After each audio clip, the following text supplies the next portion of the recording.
The Hellmann Creative Center will be a place where people can be invited to discover their talents, their gifts, their abilities, and also connect with other neighbors and residents in the community.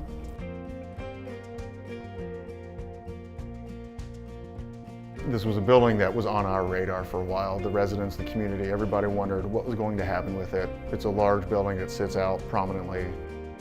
It had been vacant for 20 years, and it really didn't have much of an infrastructure to it. The center saw this as a real opportunity to make a change. Old buildings are important because it does tell the story of a community. And they're not always easy, and they're surely not cheap to rehab, but it's a critical part of the history of the city and the development of the city. One of the more amazing parts of this is the connection with the Hellmann family. So it was in the same family from its inception in the 1870s up until 2001. Now it's changed hands within that family. And meeting Don Hellmann, who he and his father bought it in the 50s, I believe, and he had it up until 2001. And to walk through the building with him and hear his stories of how they used this space here or this tool there, it was just incredible. My name is Don Hellmann, Hellmann Lumber Company. Hellmann spelled with two N's, H-E-L-L-M-A-N-N, and we are at 321 West 12th Street. I sold the place when it was 125 years old, 1877. Don and his family have been so generous with us, sharing all kinds of stories and history and mementos from their family business, but also just the fact that they are excited about the new incarnation of this building really means a lot to us. Oh, I think that's great, but they're preserving the building, yeah. I find it incredible that the people who were working here 100 and some years ago, they helped build West Side. The Hellmann family created a framework for this community, for the city. And now we've got the Center for Great Neighborhoods, and they're doing the same thing. It's come full circle. Yeah. One of the most exciting things about this building is that it really has grown from a collaborative community effort, and that's so important to us because any of the work that the center does isn't about the center. It's about engaging with the community and having their ideas become a reality. So I helped work with residents and folks from the city of Covington, other regional planning agencies to look at what can we do to bring this corridor back and make it an attractive, safe place for people to go again. People wanted a place to gather. People love the idea of artist studios. There's a need for artist studios, but they also wanted to make sure the artists were engaged so that it wasn't just an artist building, which is another reason why we decided finally to move the center offices here, because we love that idea of having us and the artists there. And so I think the community really has embraced that too. Funding this project was similar to the building of the project. There were a lot of pieces that went into it. We started with Duke Energy helping us with some of the pre-development architectural design work that we had to do. The Kresge Foundation knew us through their investment in one of our earlier projects, Shotgun Row. Their mission of working in a low-income community and empowering people to be a part of that community resonates with us, and how we work on resident leadership and pulling out kind of the assets of a community and building on that.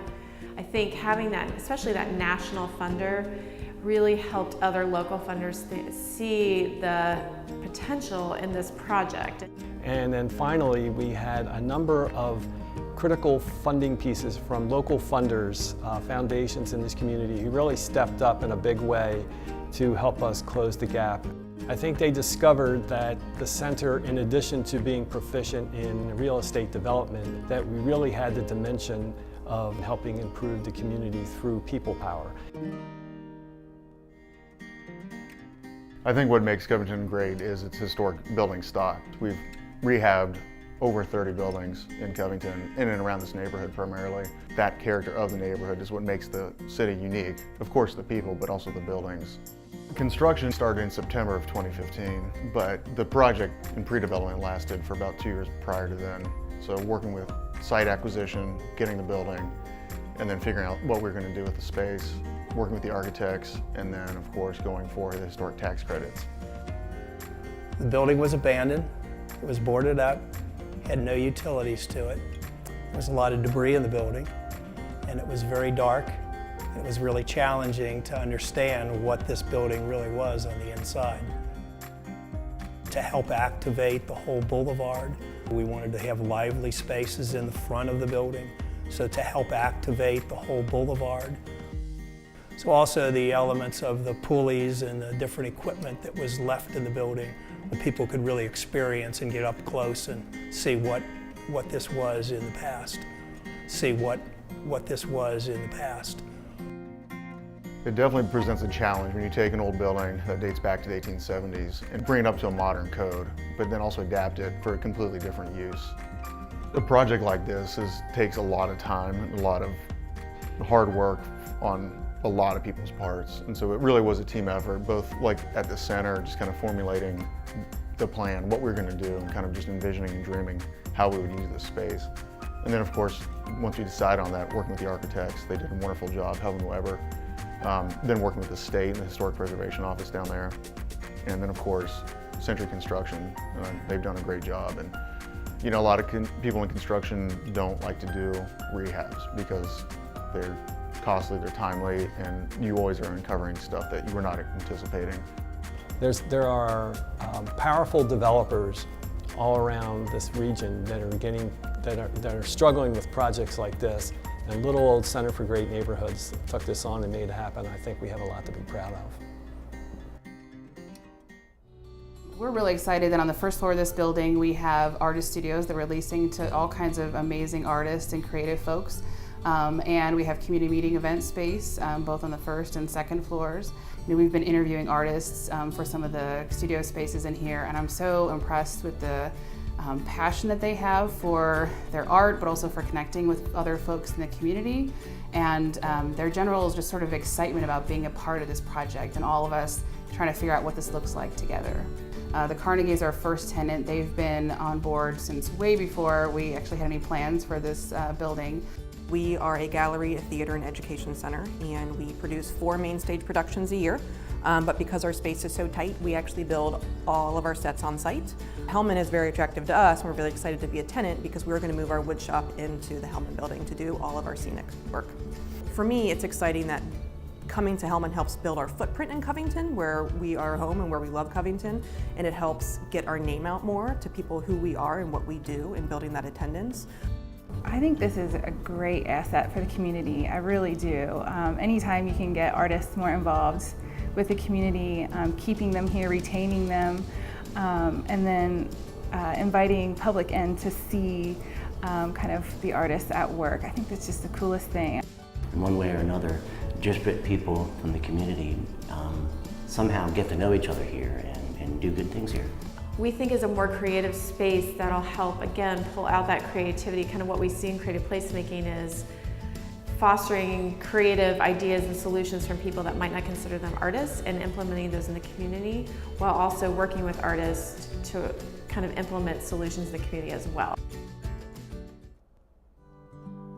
We've held 3 events at Hellmann so far. The first one was in February. It was very cold outside, and this was in the evening, but we had kind of a sneak peek before we started any construction. We just wanted folks to sort of see and appreciate the building as it was.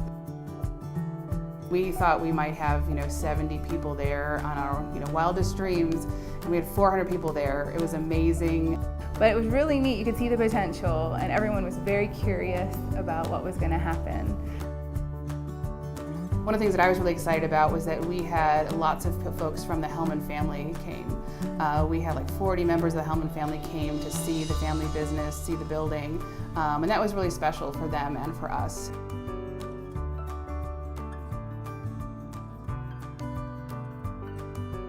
We also had another event in September of 2015 where we kicked off the construction of this building. So we actually, rather than cutting a ribbon or anything like that. We actually, everybody saw it on the first piece of lumber to go back in the building, which was really nice. And we had, again, a couple hundred folks showed up for that to sort of tour, just as we had started construction, tour the space, and to celebrate all of the hard work that had come into getting us from, dreaming about maybe doing something with this cool old building there to actually starting construction.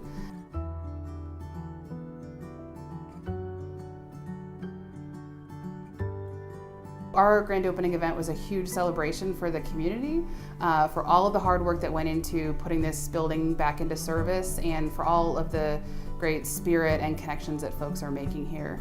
And we were really proud to celebrate that with the community and unveil this space for everybody, because this space does belong to everybody, and we're really happy that we were able to celebrate that in such a fun way.